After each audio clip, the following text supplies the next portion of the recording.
Today is our review of Hadestown! Hadestown. It's been 5 years since Hadestown opened on Broadway. The average run of an original Broadway musical is about 331 performances.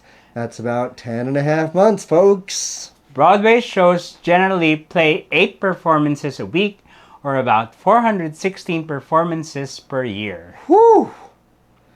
But you're going to need to keep watching to find out why this Tony-winning Best Musical 2019 has been running for more than 5 years. And if it's still worth seeing in 2024.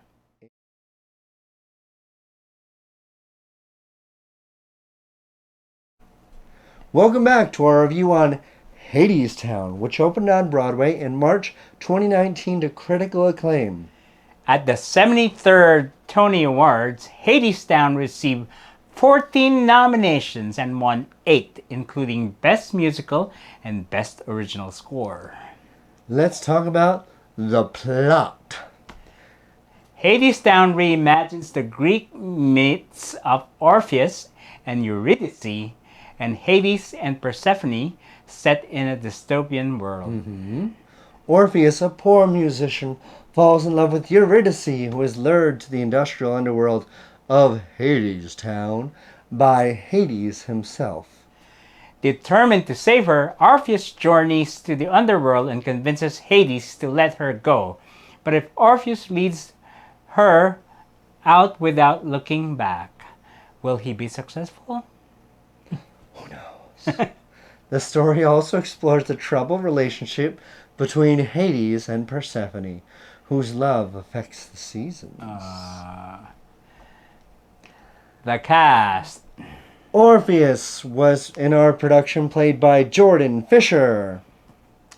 Eurydice is played by Isa Briones, Yep. who was if you're a fan of Star Trek Picard, she was one of the main cast. Hades, the god of the underworld, was played by Philip Boykin. Persephone, the goddess of agriculture and vegetation, was played by Annie DiFranco. So it's quite famous with folk music.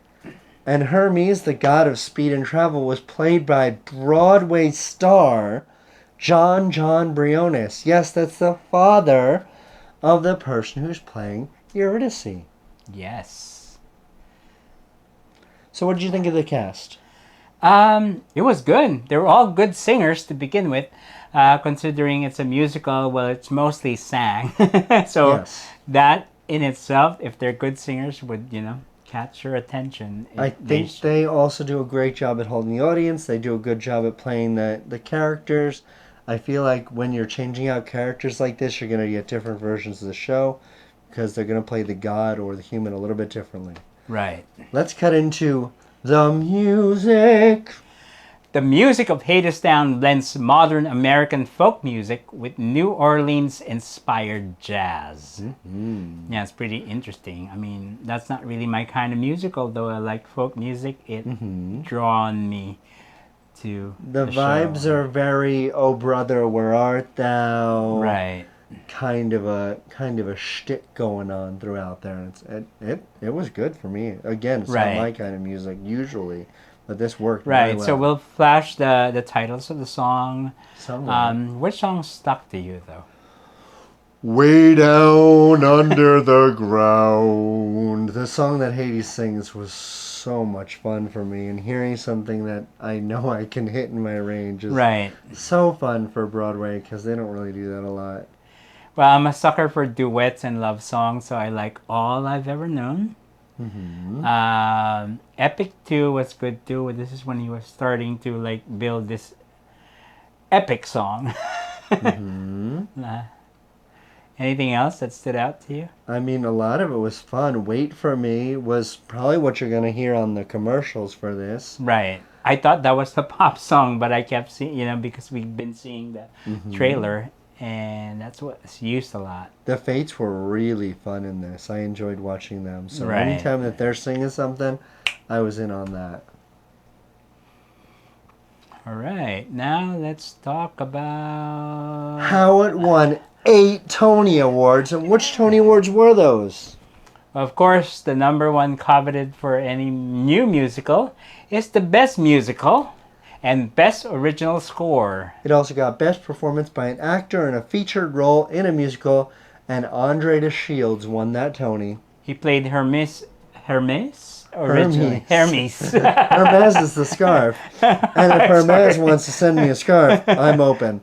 It also got Best Scenic Design in a Musical, Best Lighting Design in a Musical, Best Sound Design of a Musical, Best Direction of a Musical, and Best Orchestrations. So our verdict in 2024, 5 years later, is it still worth it? What do you think? I think it is still worth it. You should go see it as long as it's playing. If you can't get to Broadway, I'm sure there are touring versions of it that you should go see. Even if you don't know the story of this Greek myth, this modernizes it and updates it in a way that you're going to understand. So for me though, normally with a musical, it's rare nowadays that to move the story along, it's all sung. They're very, very minimal dialogues. It's mostly sung. As a person who really bad at picking up, the meaning of the songs, because I listened to the melody first, it actually drew me in, and I was like excited. It's really a good musical, great performances. The plot, even though I'm not so much into Greek mythology, it kind of drew me in. I was rooting for the lovers. I was kind of touched by the contrast of those gods, Hermes and Persephone, which is, the god of the underworld and the god of spring, which is kind of... Oh, Hades and Persephone. Oh, Hades and Persephone, sorry. Yes, it was really good. What do you think? I think it was good. Go see it. Check it out. Enjoy it. And maybe like, subscribe, and comment on our stuff. Yeah? We give this a 2 thumbs up. Straight 2 thumbs up. Across the board. All right. It's a must-see for sure. Again, even after 5 years. Like, subscribe, share, comment. And we'll see you later. That's Rod. This is Finn. Bye. Thanks for watching. Way down under the ground.